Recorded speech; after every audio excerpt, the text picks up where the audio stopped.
What's up guys, it's One here, and today we'll be going over the Cold Snap freeze build for Warlocks and showing you how good it is in the game. So let's get into the video. So let's go into the aspects and fragments for this build.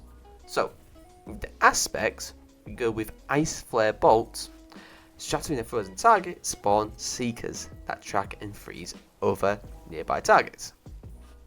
Glacial Harvest.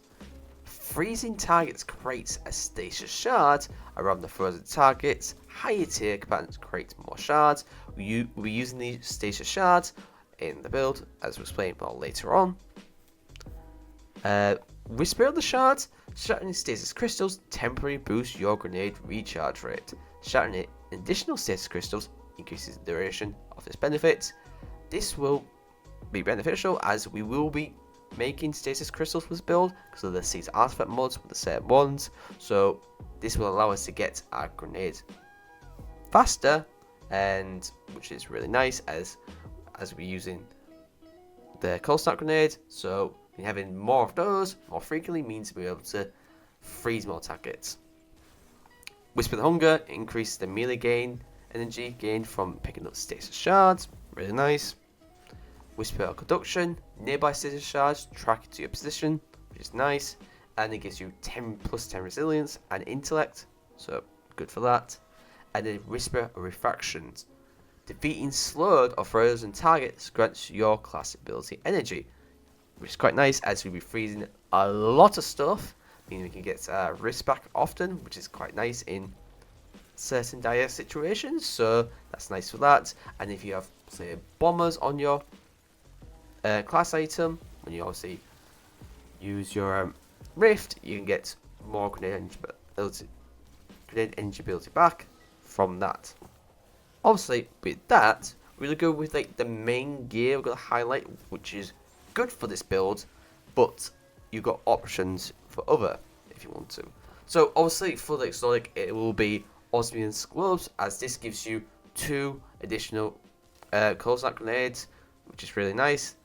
And is very good as they improve the cold snap grenades in general, so it makes them even better as its perk.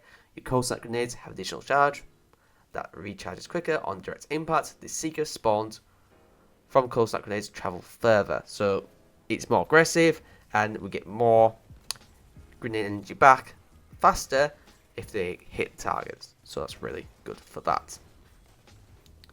Now, with weapons for this build, you can go either options. If you want to go more damage heavy with your weapons, then the exotic piece I would recommend is Agaseta, as with your super, you're not really going to be using it that often. It's good, but Agaseta is a lot better, as with Agaseta, you can do, when you use your super, aka you hold down the button, as with its obviously catalyst, it drains your super energy, which overloads the mag, empowering the beam that does bonus damage, and the ability to slow and freeze targets when it constantly hits, obviously, targets. This is good for champions, especially for overload, for slow, and then freezing when you shatter them for unstoppable targets. So yeah, if you're going to do that, use Agaseta. But if you want to get your grenade back even faster, I would highly recommend, if you have it, Buried Bloodline, as when you get a certain amount of kills with it, you gain Devour.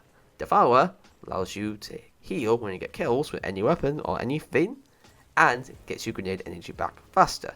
So you have options with this build, so you can go either the more damaged one, Agaseta, or use Buried Bloodline. So, with the Seeds artifact mods, and what route you go with this build, if you want to go more damage with Agaseta, or just have even more grenades with Buried Bloodline, there is 2 Seeds artifact mods that is a must-have, as they are really good for this build. That being Pillar of Ice, defeating a frozen target spawns stasis crystals, and Hail the Storm, shattering frozen targets and stasis crystals deals increased damage. Shattering Stasis Crystals release shards that slow targets.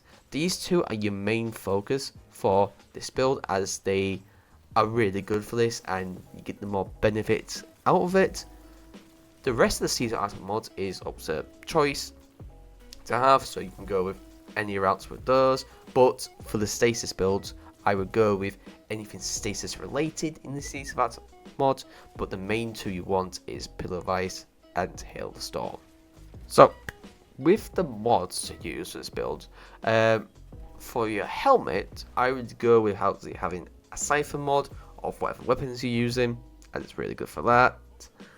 If you want to put finder mods on, good, because you get more, obviously has a chance of dropping more ammo for that if it's being special. If you're using both Bearable Line and Agasetta, it's probably a good one to go for. For the gauntlets, I go with 2 grenade kickstarters, as get more energy back for your grenades, win-win really, and then fastball to throw them further. Makes more sense, as having that extra distance is really helpful. Chest piece, you could go with anything really for this, so not really much to say about that. For your legs, I go with 2 innovations and elemental charge, because obviously with elemental charges they have a chance to grant armor charge when you pick up like something with all the different subclasses. In this case it'll be Stasis shards, hence why we've invested into creating Stasis shards, as we can have a chance of getting armor charges for this build, which is a win-win. And then, as I said before, for a class item, we go with 3 bomber mods, because obviously they reduce the grenade cooldown, and having more stack, and we can get more grenade energy. As the main purpose of this build is just to get as much grenade energy as we can, and just freezing everything on site. And this build does wonders, and it just shuts down entire rooms. This is great for Onslaught, especially for more higher tier as you go further on, even on like the legend difficulty, as stasis turrets are really good, but this has an immediate effect, as stasis turrets likes to focus on one at a time, whereas this, you throw it down, you cold snap at enemies, it will start chaining, and the rest is history. So that's the build, and I hope you guys enjoyed the build video, and let me know on what builds I want to do next, and I hopefully will do them. But other than that, thanks guys for watching, and I'll see you guys later.